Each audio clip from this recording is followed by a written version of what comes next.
Each one was a young man of caliber. He was the only child of his parents, and they were extremely fond of him, as he was of fine proportions and very good to look upon. They were poor people, and when each one grew up and became a man, he had very little money indeed.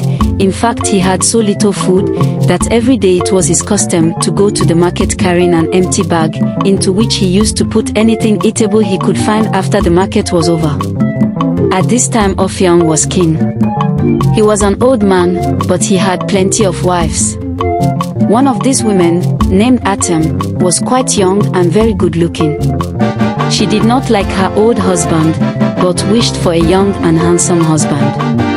She therefore told her servants to go round the town and the market to try and find such a man and to bring him at night by the side door to her house, and she herself would let him in and would take care that her husband did not discover him. That day the servant went all round the town, but failed to find any young man good looking enough. She was just returning to report her ill success when, on passing through the marketplace, she saw each one picking up the remains of corn and other things which had been left on the ground. She was immediately struck with his fine appearance and strength, and saw that he was just the man to make a proper lover for her mistress, so she went up to him, and said that the queen had sent for him, as she was so taken with his good looks. At first each one was frightened and refused to go, as he knew that if the king discovered him he would be killed. However, after much persuasion he consented, and agreed to go to the queen's side door when it was dark. When night came he went with great fear and trembling, and knocked very softly at the queen's door. The door was opened at once by the queen herself, who was dressed in all her best clothes, and had many necklaces, beads, and anklets on. Directly she saw each one she fell in love with him at once, and praised his good looks and his shapely limbs. She then told her servants to bring water and clothes, and after he had had a good wash and put on a clean cloth, he rejoined the queen. She hid him in her house all the night. In the morning when he wished to go she would not let him. I beg you to stay more a week, my price charming. But, although it was very dangerous, she hid him in the house, and secretly conveyed food and clothes to him. Each one stayed there for 2 weeks, and then he said that it was time for him to go and see his mother, but the queen persuaded him to stay another week, much against his will.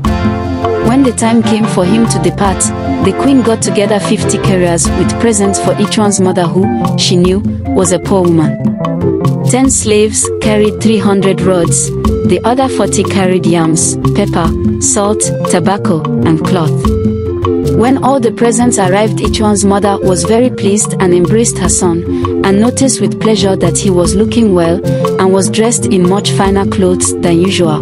But when she heard that he had attracted the queen's attention she was frightened, as she knew the penalty imposed on anyone who attracted the attention of one of the king's wives.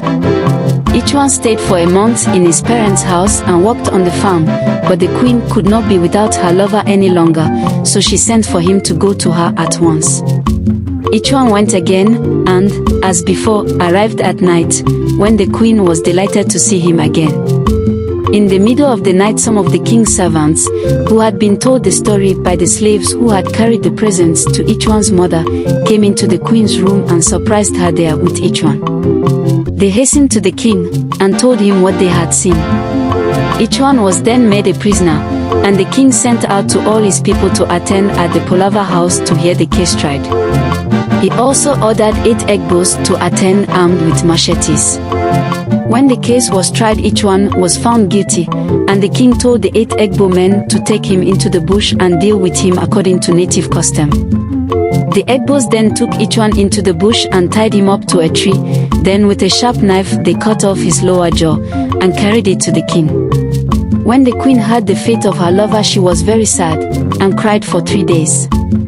This made the king angry, so he told the Egbos to deal with his wife and her servant according to their law.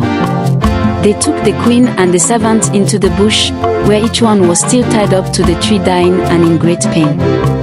Then, as the queen had nothing to say in her defense, they tied her and the girl up to different trees, and cut the queen's lower jaw off in the same way as they had her lovers. The Egbos then put out both the eyes of the servant, and left all three to die of starvation. The king then made an Egbo law that for the future no one belonging to each one's family was to go into the market on market day, and that no one was to pick up the rubbish in the market. The king made an exception to the law in favor of the vulture and the dog, who are not considered very fine people, and would not be likely to run off with one of the king's wives, and that is why you still find vultures and dogs doing scavenger in the marketplaces even at the present time.